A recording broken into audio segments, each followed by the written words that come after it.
such a poetic way to finish this episode off. I was just, at the end of this, I was like, that's class. That is such a good ending to this story.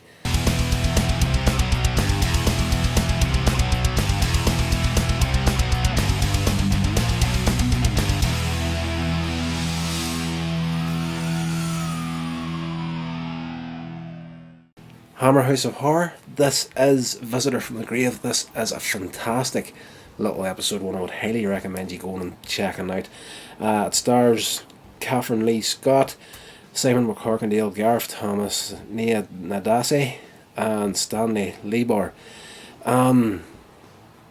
Basically, at the beginning of this here, Penny, played by Catherine Lee Scott, she's an American living in England with her boyfriend, Harry, Simon McCorkindale, and she has had some mental problems in the past, and she's she's addicted to pills in some way, shape or form, and you keep seeing this throughout the episode, and you can see that she's psychologically scarred for whatever happened in the past. But at the very beginning of the episode, Stanley Lieber character Charles turns up during the night at their country cottage whenever her boyfriend Harry isn't there, and he basically breaks down the door and comes in, and he's looking for the boyfriend. He's like, he owes me sort of thing, and she's trying to fend him off, and he attempts to rape her at the start. She pulls a shotgun on him and shoots him in the face. He screams, and he she doesn't kill him at this point, but he screams, runs out of the house. The next morning, Harry turns up and sees the blood all over the place. She's in the house, in her bed, curled up in a little ball, completely catatonic, essentially, from what happened the night before. To cut a long story short, Harry decides to go out, and he finds the corpse in the woods a short ways away of this guy Charles, and he buries him in the forest, takes his car, dumps it into the lake, and tells her, right, forget this ever happened. It's just a big cover up, that they find out that this guy's dead and you killed him. You're going to go away for a long time. And the rest of the episode, she keeps seeing the corpse of this guy, keeps turning up everywhere she looks. She sees this guy during the night.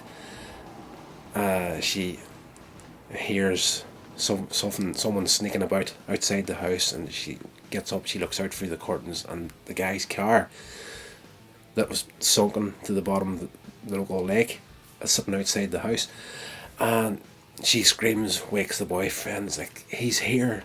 He's like, you're crazy. He's buried out in the forest. And she's like, his car's outside, and when he goes to the window, the car's gone. So she feels that she's going slowly crazy throughout the episode, and the fact that she's recovering from mental illness in the past isn't helping her case in any way, shape or form.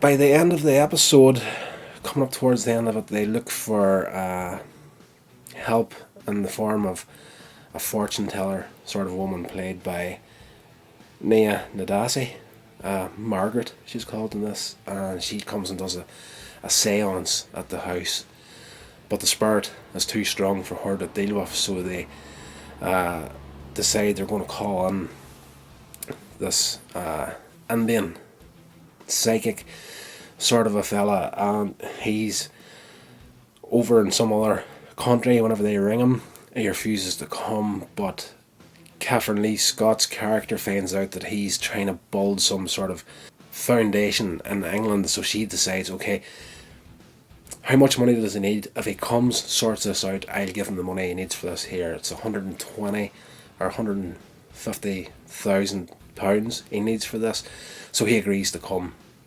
By the end of the episode, they're having this big seance, and the ghost of Charles appears, and he's like, I will be avenged,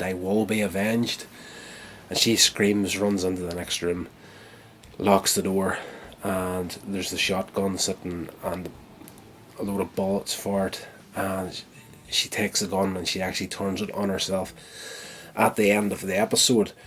So that's kind of where I was expecting it to go. I'm not going to tell you exactly how this episode finishes off, but it is such a poetic way to finish this episode off. I was just, at the end of this, I was like, that's class. That is such a good ending to this story. Really, really good. I don't want to spoil it for you. Like, I gave you a lot of stuff that happens in this episode. Like, I pretty much went, not step for step, but you've got a pretty good layout in this video of what happens in the episode. But the closing 3 or 4 minutes of this episode are just beautifully done, and the final, just before the credits start to roll, that final few moments was just, yes, that is as perfect as this episode could have ended. Really, really good. Go and check it out.